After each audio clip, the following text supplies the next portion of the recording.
시청자 여러분 안녕하십니까. 고영신의 시사논평 시작하겠습니다. 시청자 여러분, 추상 같은 권위와 신뢰를 바탕으로 국정의 컨트롤 타워가 되어야 할 청와대가 거짓말의 온상이 되어버린 느낌입니다. 대통령에서 수석, 비서관까지 거짓말을 밥 먹듯이 한다는 비판의 목소리가 나오고 있습니다. 조국 전 법무장관은 본인의 가족비리 종합세트 수사를 둘러싸고 그동안 기자회견, 인사청문회, 장관 재직 시절 그리고 검찰 수사 과정을 통해서 너무 많은 거짓말을 해서 조국이라는 이름을 빼고 거짓말이 아닌 것이 없다는 비아냥을 듣고 있습니다. 조국의 말은 이제 콩으로 매주를 쓴다 해도 믿을 사람이 없을 정도이니 더 이상 거론하고 싶지도 않습니다. 서울대 교수, 청와대 민정수석을 하면서 양심과 정의의 대명사로 불려왔던 조국은 이제 허위의식과 위선으로 가득 찬 진보 좌파 운동권 세력의 민낯을 적나라하게 보여줬습니다. 문제는 소통과 정직의 상징이었던 문재인 대통령부터 거짓말을 수없이 하고 있다는 사실이 아닌가 합니다. 당장 자유한국당은 어제 문재인 대통령과 이해찬 더불어민주당 대표를 허위사실 유포로 인한 명예훼손 혐의로 서울중앙지검에 고소했습니다. 문 대통령은 지난 19일 MBC를 통해 생중계된 국민과의 대화에서 과거 한나라당 시절 이해창 총재 그리고 2002년 대선 당시 이회창 노무현 후보가 공수처 설치를 공약했다고 발언한 것은 명백한 허위사실이자 한국당에 대한 심각한 명예훼손이라고 주장을 했습니다.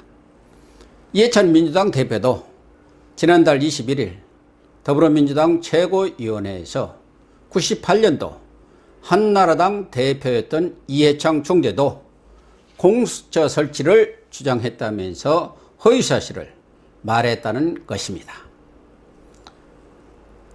한국당이 대통령과 집권당 대표를 고소하는 극약 처방을 쓴 것은 황교안 대표가 패스트트랙법 철회를 요구하면서 단식 농성을 하다가 쓰러졌는데도 전화 한 통 없는 그야말로 비정한 청와대에 대한 섭섭함이자 이에는 이, 눈에는 눈으로 싸우겠다는 의지, 표현 내지 경고라고 해석이 됩니다.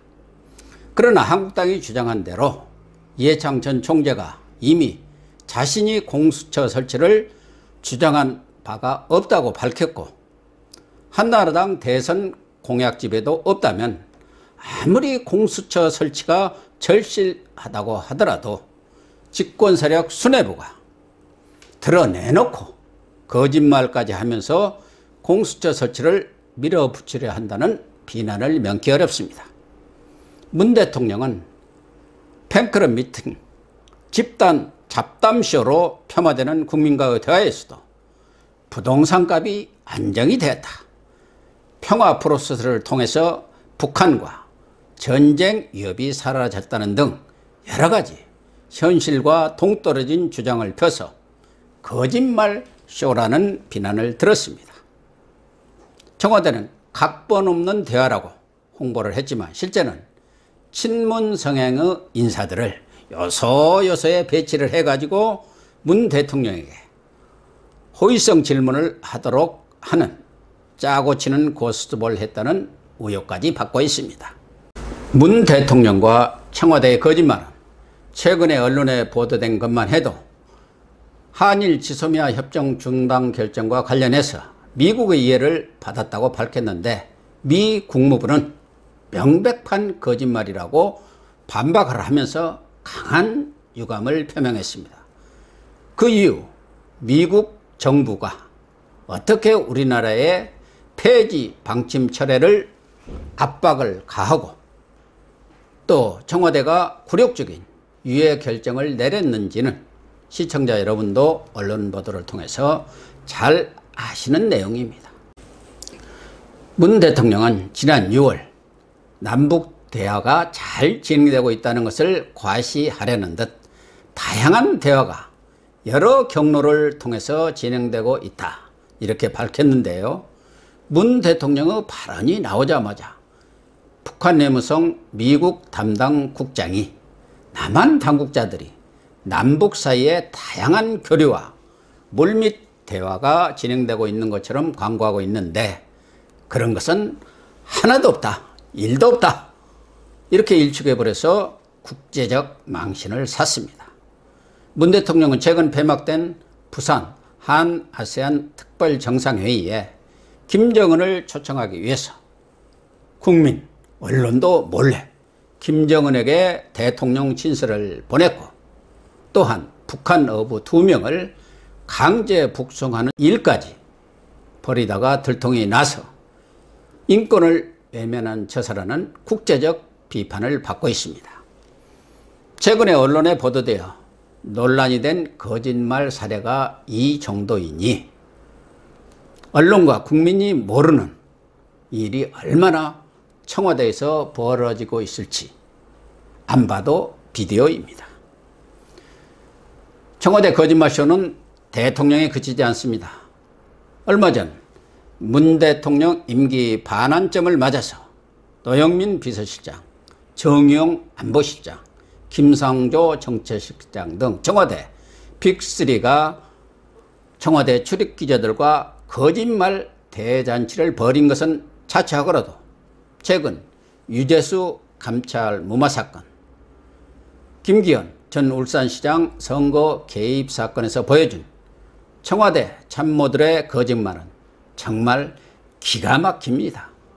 자기들끼리 서로 말이 달라서 진실 게임을 벌이는 양상을 보이고 있고, 그러자 청와대가 무너지고 있다, 벌써 임기 말 증후군이 나타나고 있다는 한탄이 여권 내부에서까지 흘러나오고 있습니다.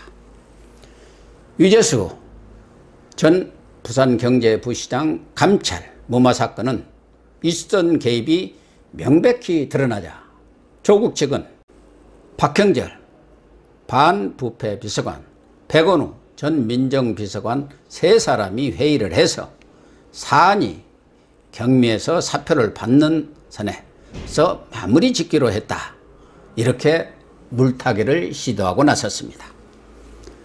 조국이 자칫 속된 말로 독박을 쓸 처지가 되자 마치 정상적인 절차를 거쳐서 결정한 것처럼 책임을 분산하는 꼼수를 부리고 있는 것입니다. 조국으로서는 자신에게 감찰 중단 압력을 가한 윗선을 밝힐 입장은 차마 되지 못하지 않습니까? 그렇기 때문에 나름대로 자기 선에서 꼬리 자르기를 하겠다는 총대를 매려는 그러한 행태를 보이고 있다고 봐야겠죠. 그런데 이 사안을 총괄하는 박영철 비서관이 검찰 조사에서 조국 당시 민정수석이 유재수 사건과 관련해서 주변에서 너무 많은 전화가 온다면서 감찰 중단을 지시했다고 폭로를 해버렸습니다. 조국이 거짓말을 한 것이죠. 과연 조국 같은 실세에게 외압을 가한 사람이 누구일까요? 아마 시청자 여러분께서 짐작하는 사람이 아닐까요? 청와대 거짓말 릴레이는 계속됩니다. 김기현 전 울산시장 선거 개입 사건이 터지자 고민정 대변인은 비첩보가 접수되면 정상적인 절차에 따라서 관련 기관에 이첩한다면서 청와대 하명 수사를 지시한 바가 없다고 잡아댔습니다. 그러면서 언론이 허위 사실을 보도한다고 강한 유감을 표명하기도 했습니다. 권력 핵심부 깊숙한 내막을 모르는 고 대변인이 윗사람 말만 듣고 거짓말을 버젓이 한 것으로 봐야 할 것입니다. 결국 백원우 전 민정비서관이 어딘가로부터 첩보를 받아서 문 대통령의 절친인 송철호 현 울산시장을 당선시키기 위해서 벌인 수사 개입 사건, 추악한 정치 공작 사건이라는 의혹이 현실화되고 있는 것 아니겠습니까? 백 전 비서관은 수많은 첩보를 관련 기관에 이첩하기 때문에 일일이 기억하지도 못하고 있으며 되레 검찰이 정치적 의도를 갖고 수사를 벌이는 것이 아니냐는 적반하장급 입장문까지 발표를 했습니다. 이 사건도 각종 비리사건 실무 책임자인 박형철 비서관이 백 전 비서관으로부터 첩보를 직접 건네받아서 경찰청에 이첩했고 경찰청이 다시 울산경찰청으로 내려보내서 수사가 시작되었다고 검찰 수사에서 밝혔습니다. 또한 울산경찰청은 9차례에 걸쳐서 김 전 시장 비서실 압수수색부터 수사 경과를 청와대에 보고했다는 것입니다. 청와대가 수사에 컨트롤 타워 역할을 한 것이죠. 문 대통령의 핵심 측근인 표건우가 거짓말을 하고 있다는 사실이 여실히 드러난 셈입니다. 상가로로 모셨던 조국과 윤석열 사이에서 심적 갈등을 겪었던 박형철 비서관은 진실을 밝힌 뒤 지금 사표를 내놓고 청와대에 출근을 하지 않고 있습니다. 거짓말을 해야지 진실을 말했다가는 살아남을 수 없는 청와대가 되어가고 있는 형국입니다. 야당에서 군사정권 시절에도 이런 식으로 청와대가 부패의 온상이 된 적이 없다고 비판의 목소리를 높이고 있는 것은 당연하다고 생각을 합니다. 아무튼 최근 청와대를 중심으로 터져나오고 있는 조국 비리, 유재수 감찰 무마 사건, 백운우 선거 개입 사건의 몸통을 찾는 일이 검찰 수사의 핵심인데요. 문재인 정권이 국민과 야당의 반대를 무릅쓰고 조국을 법무장관에 임명하고 무슨 수를 쓰던 공수처법을 통과시키려고 하는 꿍꿍이 속이 무엇인지 시청자 여러분들도 아마 충분히 짐작하고도 남을만 합니다. 시청자 여러분, 잘 아시는 무신 분립이라는 말이 있습니다. 정권이 국민의 신뢰를 잃으면 설 수가 없다. 정권을 유지할 수가 없다는 말입니다. 문재인 정권이 임기 절반이 지나자마자 각종 청와대발 비리 의혹이 터져 나오고 거기에 거짓말하는 청와대라는 오명까지 쓰고 있으니 과연 가시덤 불, 돌뿌리 천지인 하산길을 무사히 내려올 수 있을지 걱정이 앞섭니다. 오른쪽 빨간 구독 버튼 눌러주시기를 부탁드리면서 오늘 방송 마치도록 하겠습니다. 감사합니다.